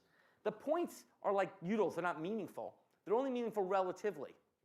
That you set relative price across goods, and then it lets you essentially optimize across those various goods. So budget constraints, essentially, by setting up this marginal rate of transformation, can help with a lot of kind of decisions in life. Okay? Questions about that? Okay, now what happens if we shock the budget constraint? So we talked about constructing them. What about shocking the budget constraint? We're going to do a lot in this class of what we call comparative statics, which is essentially making changes in one thing or another and seeing what it does to the system. So let's talk about shocking the budget constraint. Let's start first with a change in prices. Suppose the price of pizza goes from $12 up to $18. This is a really good slice of pizza. Okay? Well, what happens to the budget constraint? Let's look at figure 3.2. Figure 3.2 shows what happens. You have your original budget constraint BC1. The equation of that line is 12p plus 6c equals 72. Okay, the price of pizza to the number of slices of pizza plus the price of cookies times the number of cookies equals 72. Now the price of pizza has gone up. What that's done is that has pivoted inward your budget constraint to BC2. It has flattened the budget constraint because the slope, remember, is the ratio of the price of cookies to the price of pizza, right? That's our ratio. Well, that ratio has just fallen. It used to be a half, now it's a third. Negative a half, well, it used to be a half, now it's a third. So the slope has fallen from negative a half to negative a third. So what's happened is you can still have as many cookies as you had before. The y-intercept has not changed. But you can have fewer slices of pizza. That's why it's a pivot. Because one price has not changed, only the other price. So it's a pivot inward. The other thing here you'll notice we have all these funny dots and stuff. Okay? That represents what has happened to what we call your opportunity set. Your opportunity set, which is an important concept. Okay? Your opportunity set is the set of choices available to you given your income and market prices. The set of choices available to you given your income and market prices. So your opportunity set initially was the black dots plus the red dots. Now your opportunity set has shrunk. Your opportunity set is now just the black dots. Given your income, you can now get less stuff. Same amount of cookies, but less pizza. And you are worse off. Your opportunity set has shrunk. Okay, your opportunity set, even though your parents still sending you the same check, you are worse off because you can now buy less pizza with it. Okay? So that's what happens to the opportunity set when a price changes. And likewise, you should show to yourself the same thing will happen when the price of cookies change. In that case, you'll get an increase in the steepness of the budget constraint. Okay? But your opportunity set will still shrink. Okay? Now, what about, yeah? Don't we not care about all the dots below the line though, because we're assuming they're spending all their money? Well, that's a good point. We're going to come back to that. We assume they're spending all their money, but it's just a way of representing. You can think of the line being lower as the same thing. So we just care about the area because it represents the set. But you're right. You could just focus on the line and say the line is everywhere lower, so they're worse off. That's another way to look at it. But we like to think about it as a set. It comes in handy for later for various reasons. Okay? That's a good question. Now let's ask about a second thing. What if your income goes up? What if prices are back to 12 and 6, but your parents decide to send you more money? Suppose your parents, or send you less money. Turns out you haven't been paying enough attention to 1401. Your parents are mad. They're monitoring you. That's why we have the camera here. This goes directly to all your parents. Okay? I'm sort of joking. And so let's say your parents cut your allowance to $60. Okay? Well, what does that do? That's in figure 3.3. Okay? In figure 3.3, the old budget constraint was that you get pizzas and cookies at a price of $6 and $12, and you get them till you spend $72.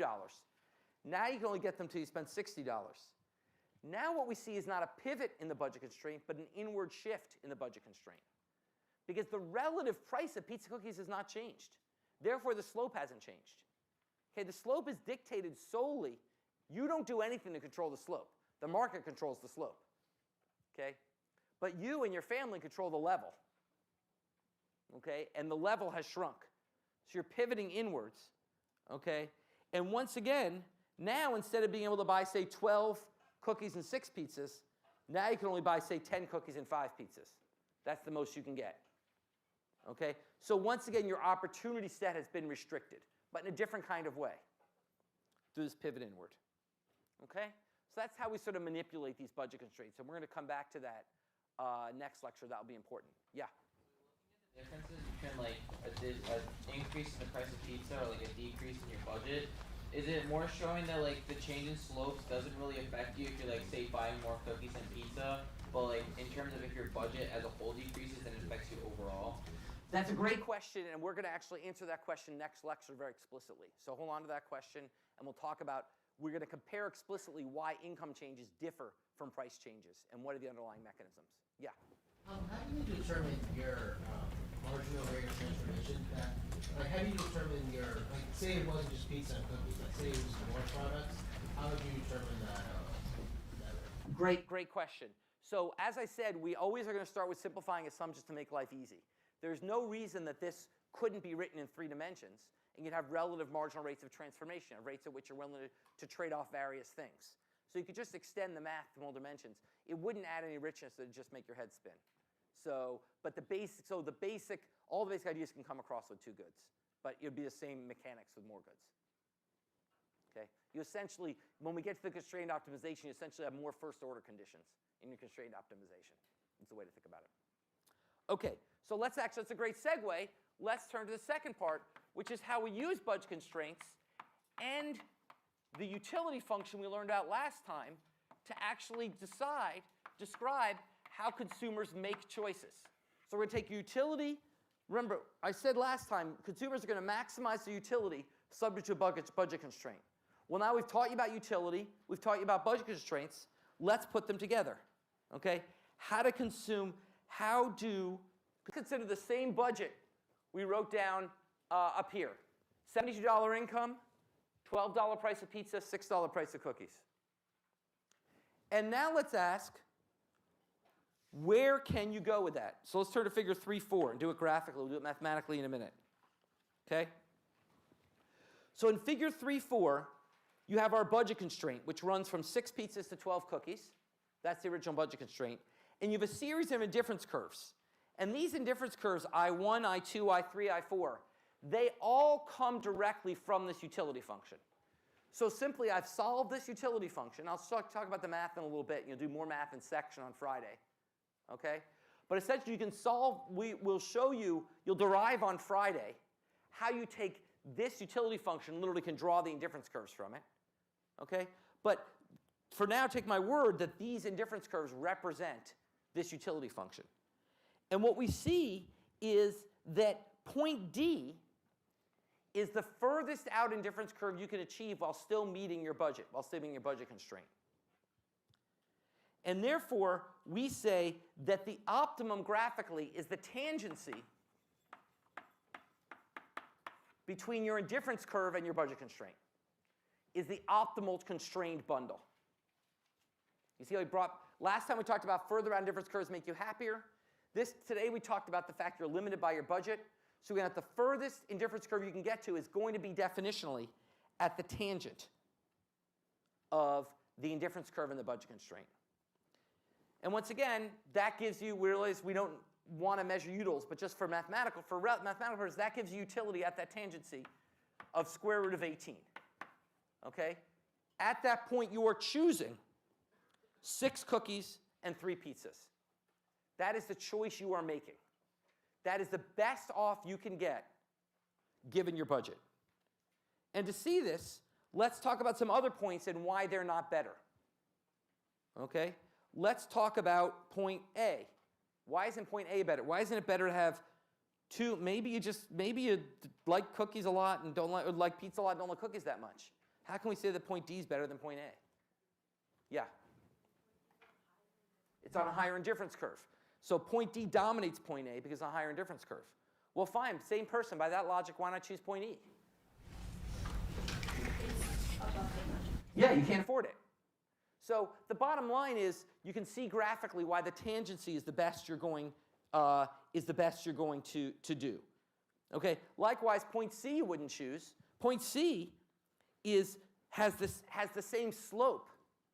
It has the same slope as point D. In other words, the slope's minus 1/2 at point C. You drew a line tangent to point C. The slope will be minus 1/2, just like it is at point D. But you wouldn't be spending all your money.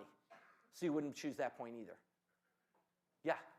What if you have discrete indifference curve, so there is none that hit the tangent. Do you just go for one that's like the most tangent, I guess? We're gonna come to we're gonna first of all, we're not gonna have discrete indifference. Well, we could have lines, and the lines could end up. You could end up lying along, and you could end up lying along a budget constraint, for example, or you could even have utility functions which touch a budget constraint at one extreme or another, and we'll talk about those cases. Yeah. Utility function to optimize and the budget constraint, right? Yeah. Isn't this just a Lagrange optimization? Well, let's come to the math then. Okay, let's come to the mathematical derivation. So that's the graphics. Let's come to the math. Okay? Now, always a bit of a tightrope act when I'm doing math up here on the board, so bear with me. Okay? But the key thing is the math of constraint optimization is all about the marginal decision. Remember, it's hard to say how many cookies you want. It's easier to say, should I have the next cookie? Okay? It's about constraint optimization. And what we want to ask is, we essentially want to compare, how do you feel about trading off pizzas versus cookies, versus what will the market let you do instead of trading off pizzas versus cookies. That is, the optimum is going to occur when we set your marginal rate of substitution, which remember, we defined as minus MUC over MUP, equal, I'm going to get rid of this, equal to your marginal rate of transformation, which we defined as minus PC over PP. And this is the fundamental equation of consumer choice. If you understand this equation, you can solve virtually every consumer choice problem we'll give you. Okay? That basically, at the optimum, the ratio of marginal utilities equals the ratio of prices. That is, the rate at which you want to trade off pizza for cookies is the rate at which the market will allow you to trade off pizza for cookies. Okay? Basically, it's saying the ratio of the benefits. Think of this as the benefits and this is the costs. Think of the MRS as the benefits. It's what you want. MRT is the costs. It's where you're constrained. You want to set the ratio of the benefits equal to the ratio of the costs. Okay? Now, I find it actually easier to think of it this way. If you just rearrange terms, you can write it as MUC over PC equals MUP over P sub P. This way of writing it, because I call this the bang for the buck equation. What this is saying, your marginal happiness per dollar should be equal. This is sort of the happiness per dollar spent on cookies. This is the happiness per dollar spent on pizza. And you want those to be equal. You want the bang for the, you want to put your next dollar where it's going to make you happiest. Okay? And so basically, think of that as your bang for your buck. So for example, suppose you were in a position where the MRS was greater than the MRT. You're in a position where the margin utility of cookies, and I'm getting rid of the negatives. There's negative on both sides, so I'm just going to get rid of the negatives, okay? The margin utility of cookies over the margin utility of pizza was greater than the price of cookies over the price of pizza. Okay? That is, the slope of the indifference curve was greater than the slope of the budget constraint. This is the slope of the indifference curve. Okay, the slope of the indifference curve, this is the slope of the budget constraint. In absolute value, the slope of the indifference curve is greater in absolute value than the slope of the budget constraint. Okay? That'd be true at points like point A. Point A where you intersect, where you basically intercept from above the budget constraint by the indifference curve. So point A has a steeper slope of the indifference curve than it does the budget constraint. What that says is intuitively, and once again, I want you to understand the intuition, the rate at which you are willing to give up, cookies for pizzas. I'm sorry, let me say it a better way. The marginal benefit to you of another cookie relative to another pizza is higher than what the market will charge you to turn pizza into cookies. Let me say it again. The marginal benefit to you of another cookie, which is this is how much more you want the next cookie, relative to how much more you want the next pizza, is greater than what the market's going to charge you to trade in your pizza for cookies. Therefore, you should trade in your pizza for cookies. Okay? So let's say this mathematically. At a point like point A, okay, you have your marginal utility for pizza is the derivative of the utility function with respect to the number of slices of pizza. It's marginal utility, it's the derivative of the utility function. So it's du dp, okay, which is equal to 0.5 times c over square root of p times c. Okay? And at point A, we had 2 cookies and 5 pizzas. At point A, P was 5, C was 2. Okay, that's true at point A. So we can evaluate this marginal utility du dp, which equals 0.5 times C over square root of P times C. So that's 1 over the square root of 10. Okay? That's the marginal utility of the next slice of pizza. The next slice of pizza makes you 1 over square root of 10 happy. Once again, that number's meaningless. We only care about it in ratios. So we need the ratio. So let's do the marginal utility of cookies. That's du dc, which is 0.5 times p over square root of p times c, which is 2.5 over the square root of 10. Okay? So the marginal utility of pizza is 1 over square root of 10. Marginal utility of cookies is 2.5 over the square root of 10. Therefore, your marginal rate of substitution is minus 2.5. Remember, marginal rate of substitution is MUC over MUP. So your marginal rate of substitution is minus 2.5. What does that mean? Can anyone tell me what that means? Your marginal rate of substitution is 2.5. What does that mean? That is a meaningful concept. Utils are not, but that is. Yeah. Say it loudly so we don't hear. We're willing to trade. You're willing to trade 2 pizzas for 1 cookie. You're willing to trade, exactly. You're willing to give up 2.5 slices of pizza for 1 cookie. That's what that number means. And that is a meaningful number. That's not an order, that's cardinal. We can use that. You're willing to give up 2.5 slices of pizza to get 1 cookie. What is the market asking you to give up? How much pizza do you have to give up to get 1 cookie? Half a slice. You are happy to give up 2.5 slices of pizza to get a cookie. But the market's saying, we'll let you have a cookie for half a slice of pizza. So what should you do? Eat less pizza, eat more cookies. That will unambiguously make you happier. And that's why you should move from point A towards point D. Okay? That's the intuition. Okay? You basically want to trade pizza for cookies until these things are equal. Indeed, I'd like you to go home and do the same math starting at point B. If you do the same math starting at point B, you'll find the MRS is much below a half. That is, at that point, you are happy to give up tons of cookies to get pizza. Because, geez, you got 10 cookies and 1 slice of pizza. You give up tons of cookies to get pizza. But the market says you only have to give up 2 cookies to get pizza. So you'll happily do it. And you move back towards point D. And that's the sort of, in a bundle, sort of the intuition and math and graphics of how we do constrained optimization.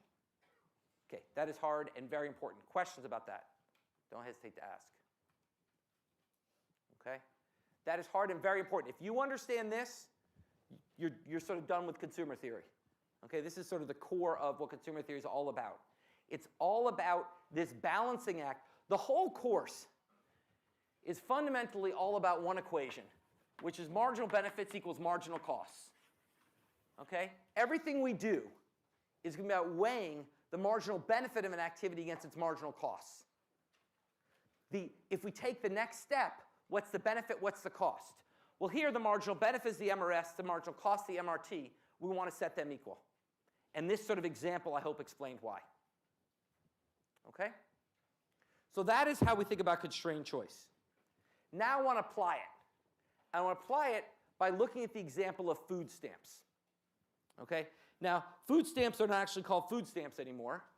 When I was a kid, they were called food stamps. It's basically a program the government has that provides money for individuals to buy food if they're low income. Essentially, we have in the US what's called the poverty line and I'll talk a lot more about this at the end of the class, but the poverty line is essentially a measure of what's a minimum level of resources you need to live in America. The poverty line for an individual is about $14,000. Okay, for a family of 4, it's about $28,000. How you feel about that number? Obviously, it's going to depend on where you're from. If you're in Boston, you'll say that's insane. If you're from some rural part of the country, you think, yeah, that's poor but manageable. Okay, we'll talk later about the poverty line, what's good and bad about it. But in any case, if you're below the poverty line in America, roughly speaking, you get help with buying food. And that comes to a program we now call SNAP. It used to be called food stamps. I got to update my notes. Supplemental nutrition, I don't know. I know the answer for nutrition. Okay, so basically what the SNAP program does is it gives you a debit card. If you qualify in income grounds, you get a debit card. And that debit card can be used to buy food and food only. Okay, so you essentially get a debit card from the government that you can use to buy food if you're poor enough. And they give you sort of a fixed amount every month, and that month can be used to purchase food. So here's the question. Why go through this rigmarole? Why not just give people cash? This fancy thing, if we want to give poor people money, why not just give them money? And I don't want the answer yet, okay? What I want to do is show you graphically how we think about the trade-off, and then we'll come to the answer. So hold your thoughts. So let's actually graph how we think about food stamps. Let's go to figure 3.5a. And let's start with a cash transfer. So here's the setup. Imagine people start with an income of $5,000. That's super poor, okay? $5,000 is their whole family income for the year, okay? And let's say all they can spend it on is food or shelter. Remember, as this gentleman pointed out, in life there's more than 2 goods, but it makes it a lot easier to have 2 goods. So imagine in this case your 2 goods are food and shelter. And actually, quite frankly, if you're that poor, that probably isn't only 2 goods you can worry about at that level of income. Okay, it's food and shelter. So you have $5,000 to devote to food and shelter. So you have some original budget line, okay, which is labeled there, original budget line, that runs from $5,000 of food to $5,000 of shelter, and then you could have some of in between, some along the way. Okay? Now let's say we give someone $500 in cash. Obviously, this graph is not to scale. Okay, it looks like you're doubling his income. It's only $500. This just sort of makes it easier, not to scale graph. Let's say we give someone, we say to them, look, you're poor. We're going to give you $500 in cash. Well, now all we've done is shift out your budget constraint from $5,000 to $5,500. Okay, we've shifted out your budget constraint from $5,000 to $5,500. What does that do to your choices? Well, consider 2 different types of people. Person Y, okay, they used to be on difference curve I0. They used to spend almost all their income on food and not a lot on shelter. They're probably homeless.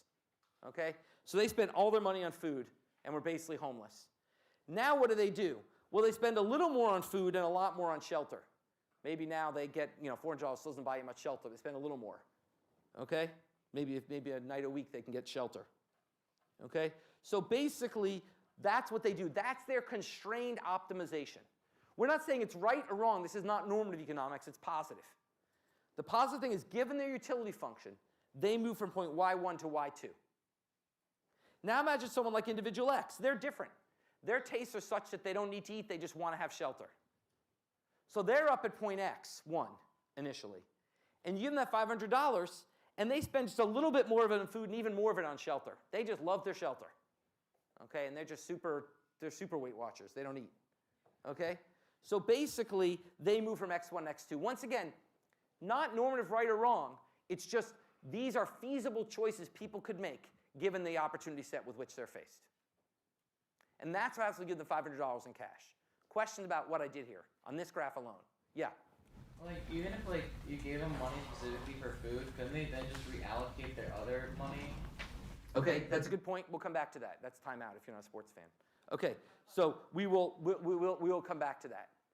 And in fact, okay, but do people understand what the cash transfer is? How it works? Okay, now let's go to SNAP. And let's say with SNAP, instead of giving them $500, we give them a debit card. Instead of handing them a $500 check, we give them a debit card with $500 on it that can only be used on food. How does this affect their budget constraint? Now we see where budget constraints start to get interesting and fun and the kind of challenges you're going to face in this course in drawing budget constraints. The original budget constraint continues to be the original budget line running from 5,000 to 5,000. The new budget constraint is this kinked line that runs from 5,000 on the y-axis to the point x2, okay, at 5,000 on the y-axis. So it starts at 5,000 on the y-axis, 0 on the x-axis. There's a flat line that goes to 5,000 on the y-axis, 500 on the x-axis, and then it slopes down parallel to the original budget constraint to 5,500. Can someone explain to me why that's the new budget constraint? Yeah. You can't spend like negative amounts of your non-food money on food. Exactly. We are forcing you to spend at least $500 compared to cash. We can do whatever the hell you want. We are forcing you to spend $500 of your money on food. Coming to the question back there, it doesn't have to be a specifically labeled 500. It can be any 500. But we're forcing you to spend at least $500 on food. Well, what does that do to your choices? Well, for person Y, it makes no difference whether they get cash or whether they get food stamps. Now, the person, light blue shirt, turquoise shirt, who asked that question, why does it make no difference? Yeah. Why does it, whatever, greenish, I don't know what you. Why does it make no difference for person Y if they give him food stamps or cash? He's already spending a lot of his money on food, so any money he gets, he can just reallocate differently, so he can spend some of the money he would have used on food on shelter. Exactly. He can just reallocate his money. Okay? That's exactly right. So for person Y, there's no difference. Look, they're already spending, what, $4,900 on food. You give them a thing labeled $500 for food, it's not going to affect their life. They'll just take $500, they'll just treat it as $500 more in cash. They're indifferent. So nothing affects them. But what about person X? Well, person X, remember, the dashed portion of this budget constraint is from the old cash example. And the dotted indifference curve is what they would have chosen with cash. Remember, person X with cash would have chosen to still spend less than $500 on food. Even when you gave them $500, they still only spent $300 on food. So we are forcing them to not be on their preferred budget constraint. Rather, we're forcing them down to point x2, which is they'll spend, the minimum they can on food, but the minimum is $500. Okay? We are forcing them down to point x2. Now, why do I say forcing them? Why do I know for sure they are being forced, that they're less happy at x2 than they would have been when they gave them the cash? How do I know that for sure? Yeah. They're at a lower indifference. Exactly. Think of it this way. One of the important things is people always get to the point that makes them happiest. Okay, we call it the robustness of economic equilibrium. People get to the point that makes them happiest. They always before had the choice of spending $500 food and they chose not to. Therefore, if you force them to spend $500 food, they must be less happy. Okay? Think of it that way. They always could have spent $500 on food. They didn't. Therefore, by forcing them, you're making them less happy. Okay? So they are worse off. Okay? They are forced to spend, they'd rather spend some of that money, find a nicer place to live, but we're not letting them. We're making them buy food. Okay. I just want us to understand the graphics here and the conclusions I drew. Okay, now, why? Why are we doing this? They're better off with cash. Why would we force them to have food? Yeah. Say because what puts people on the highest indifference curve is just what makes them happiest, but not necessarily what makes them live the longest or have the best health. So perhaps if he never spent money on food, if he died, that would be really bad. Okay, but basically what you're saying is you know better than the guy. I'm not accusing you. I'm just saying, look, if people knew best, maybe they'd like to just have a nice house and die. Okay? If people knew best, then there'd be no reason to do this. The reason to do this is because we think they don't know best. So for example, let's change the label on the y-axis. Just a small change. Let's cross out shelter and write cocaine. Okay? Well, in that case, maybe we don't feel so bad about forcing the guy to buy food instead of cocaine. Okay? In other words, this is a program which might make sense if we are paternalistic. Now we're getting into normative economics. Paternalistic. If we think that people won't necessarily make the right decisions for themselves, then it may be worth actually making them worse off. Because they're not worse off. Their perceived benefits are worse, but they don't know what they're doing. Okay? Now, you can see why, I hope you can sort of immediately see why this concept makes economists a little nervous. Because why do we know what they want better than they do? Okay, so it makes people a little bit nervous, economists a little bit nervous, and a lot of people a little bit nervous to say, gee, maybe they're just happier doing cocaine. And how do we know that that's the wrong way for them to spend their resources? Yeah? Well, like, can't you look at it from the perspective of, like, this is taxpayer money, right? So then aren't you also just factoring in how the taxpayer wants to spend their money, and then they're in different screw and they're all their information? That's a very good point. Now, but there's sort of 2 points there. First of all, if the taxpayer's goal is to help poor people, then why shouldn't you make them as happy as possible? Right? If the tax, why am I giving money to this poor guy? Because I'm sad he's poor. But what you're saying, I'm not actually that sad he's poor, I'm sad he's not eating. If you're really just sad he's poor, then you should give him money. If what you're sad about is, gee, I don't like how he's living, I don't like his, I'm sad he can't have better food to eat, sad place to live, then you're starting to impose your preferences. But let's be important, that's imposing your preferences. Yeah? Goes for happiness or like contentedness, but really the point of SNAP isn't really with contentedness or happiness, but rather like what would lead to a more sustainable life. Well, that's a related point of the taxpayer. If the taxpayer cares about, look, we want a healthy populace that's going to live a long time and be productive and pay taxes, then that would be a reason to do this. But once again, I want to emphasize, okay, this is paternalism. If you really just care what makes people happiest, you should give them cash. Okay? So that raises 2 questions. Okay? First of all, first question, yeah. So how about like negative externalities? Because for example, if we pump a lot of money, if we allow people to spend a lot on shelter, that's not really going to help people. It will just make the real estate developers rich. Since the amount of shelter is kind of fixed, but like the amount of food it could be easily increased. So let people spend more money on food. Yeah. So basically, it's a great question. In general, I'm gonna answer a lot of those questions with the same cheat this semester, which is we're gonna assume the markets are perfectly functioning. So there's no, you're imposing sort of a market failure. If there's no market, once there's market failures, all bets are off. But with no market failure and no paternalism, you'd want to give them cash. So this raises an important question. Do food stamps actually increase food purchases? First of all, there's 2 reasons why that might not. Reason 1 is everybody could be like, why? Okay, X is sort of a silly case, right? You're going to die if you eat that little. And food stamps aren't that much. They're, maybe like $3 grand a year. Everybody's going to spend $3 grand on food. So the first issue is, the first reason why food stamps may not matter is that, in fact, everybody's spending at least that amount. Everybody's like Y, nobody's like X. What's another reason why it might not matter? What's a way people could get around food stamps?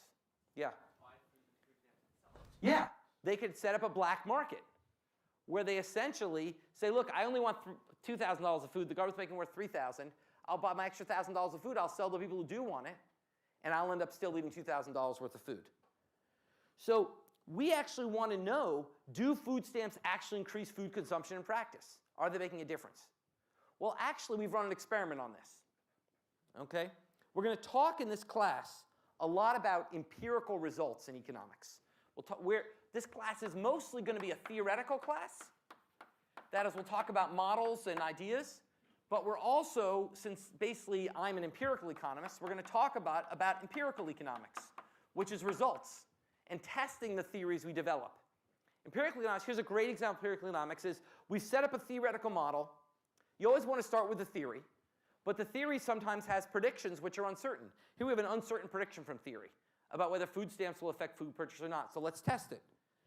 And the way we test it is we actually have run food stamps cash out experiments, where we literally take guys on food stamps and give them cash instead and watch what happens to their consumption before and after. It's a real randomized trial. We literally flip a coin. Heads, you keep your food stamp. Tails, we replace those food stamps with an equal amount of cash. Then we watch what happens. What happens is that people spend about 15% less on food when you give them cash instead of food stamps. That is, food stamps is forcing people to spend about 15% more on food than they would like to unconstrained by the cash. Yeah? Yeah, this gets into behavioral again. I remember being an experiment, like if you have the price of gas go down, you actually like keep the amount of money spent on gas constant, and this might be related to food stamps, because like food stamps are like exclusively for food. Yeah, it's a great question, and you're asking about richer theory, and I'm telling you that I'm going to give you the empirical evidence. Whatever the theory is, the empirical evidence tells you what happens. There's different explanations for why. So empirical evidence is that basically the price of our paternalism is 15%. Okay? We are making people effectively 15% worse off, making them spend 15% more on food than they want to. So is it worth it? Well, actually, the evidence is starting to pour in that it might not be worth it. Because there's starting to be a lot of experiments where giving people just cash, especially developing countries. And developing countries, the answer seems to be just giving people cash makes them better off. That actually, especially in developing countries, people use the cash in productive ways. So for example, they have a series of evaluation programs where they've given people cash, mostly in developing countries, in Africa in particular, some in the US. And they find that people spend relatively little of that on drugs and alcohol. But they actually tend to spend it productively. And in fact, they found developing countries, this often provides valuable resources for individuals to start businesses. So we ran an experiment in Uganda where a nonprofit company randomly offered a group of women $150, okay, which is huge relative to their income. That's 50 to 100% of annual income in Uganda, $150. And what they found was after 18 months, these women had used that money to start businesses and that actually raised their earnings. They'd actually effectively doubled their earnings from that one injection of cash. It led them to actually double their annual earnings. Okay? So that leads one to think that maybe we should stop being paternalistic and just give cash.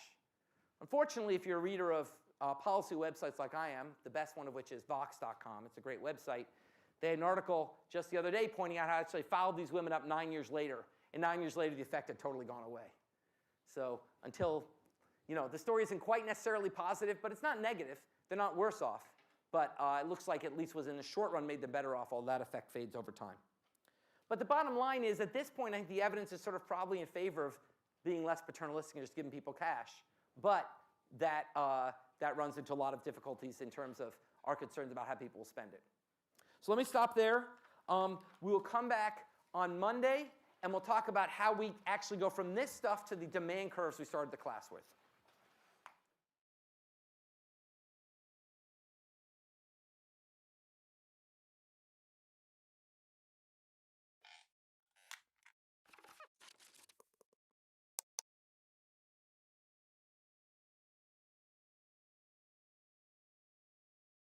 All right, let's get started.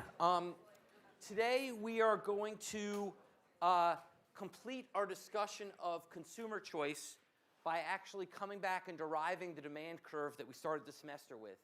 Actually showing you how, from the limited set of tools we've given you, we can actually derive the underlying demand curves that we see in this class. I'm going to spend the rest of the lecture then talking about the elasticity of demand, what determines the shape of that demand curve. I'll talk about how changes in income affect demand. And then we'll come back talk about the effects of a price change.